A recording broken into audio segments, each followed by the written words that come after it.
Parliament సమావేశాలు ప్రారంభమయ్యాయి. ఇప్పుడు లైవ్ చూద్దాం. उन्होंने 21 जुलाई 2024 को आगरा का भ्रमण किया और इस समय वह विशेष बॉक्स में आसीन है। हम भारत में उनके सुखद और सफल प्रवास की कामना करते हैं। हम अंतर संसदीय संघ के प्रेसिडेंट के रूप में उनकी भूमिका के लिए सफलता की भी कामना करते हैं। उनके माध्यम से हम तंजानिया गणराज्य की संसद के सदस्यों, तंजानिया की सरकार तथा वहाँ की मित्र जनता को बधाई और शुभकामनाएं देते हैं। मान्य सदस्यगण, जैसा कि आपको समाचार भाग 2 के माध्यम से पहले ही सूचित किया जा चुका है कि माननीय वित्त मंत्री जी के बजट भाषण की प्रतियां हार्ड कॉपी के रूप में उपलब्ध कराई जाएगी। अतः बजट प्रस्तुत हो जाने के पश्चात माननीय सदस्य कृपया बजट भाषण की अपनी अपनी प्रति प्रकाशन काउंटर से प्राप्त कर लें। आपको ये भी सूचित किया जाता है कि माननीय मंत्री द्वारा बजट प्रस्तुत किए जाने के पश्चात बजट की प्रतियां आपको मेंबर्स पोर्टल के माध्यम से भी उपलब्ध करा दी जाएगी। माननीय वित्त मंत्री Shrimati Nirmala Sitharaman.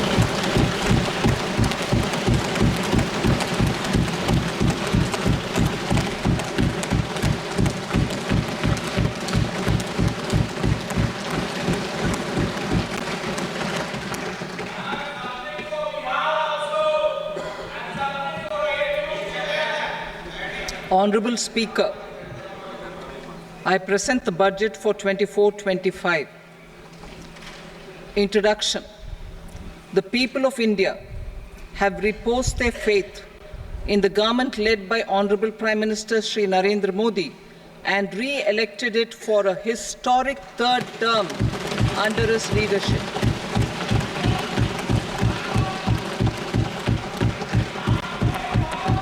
We are grateful for their support, faith, and trust in our policies.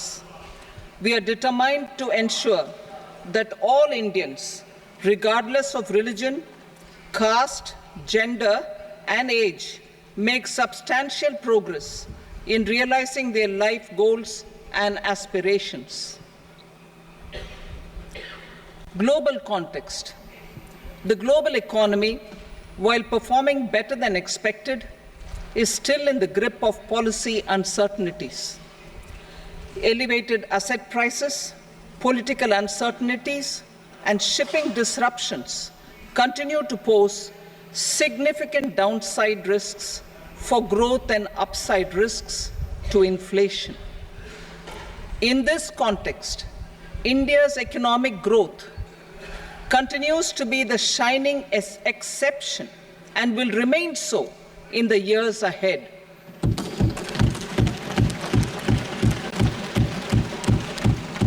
India's inflation continues to be low, stable, and moving towards the 4% target. Core inflation, that is non-food and non-fuel, currently is 3.1%.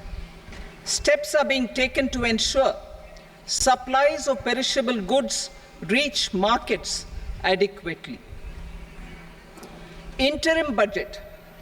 As mentioned in the interim budget, we need to focus on 4 major castes, namely the Garib, Mahilaye, Yuva, and Annadata, the poor, women, youth, and the farmer. For Annadata, we announced higher minimum support prices a month ago for all major crops, delivering on the promise of at least a 50% margin over costs.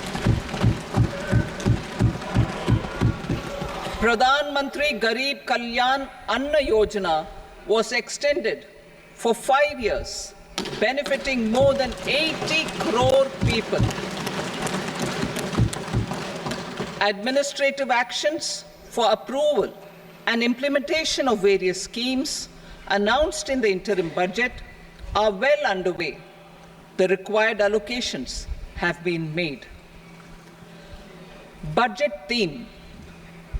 Turning attention to the full year and beyond in this budget, we particularly focus on employment, skilling, MSMEs, and the middle class.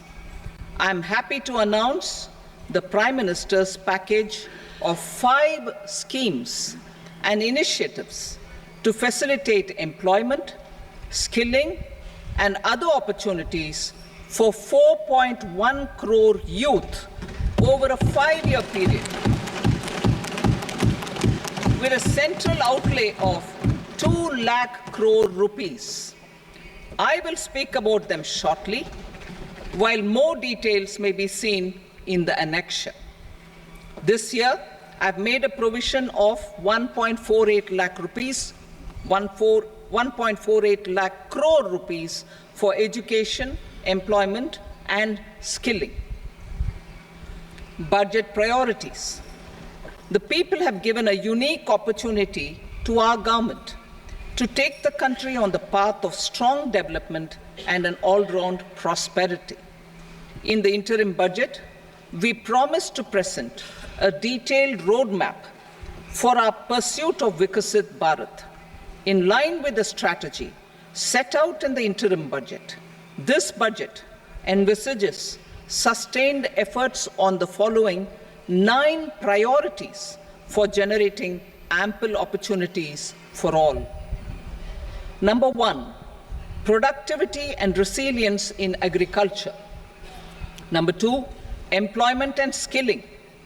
Number 3, inclusive human resource development and social justice. 4, manufacturing and services. 5, urban development. 6, energy security. 7, infrastructure. 8, innovation, research and development. And 9, next generation reforms. Subsequent budgets will build on these and add more priorities and actions. A more detailed formulation will be carried out as part of the economic policy framework, about which I will speak later in this speech.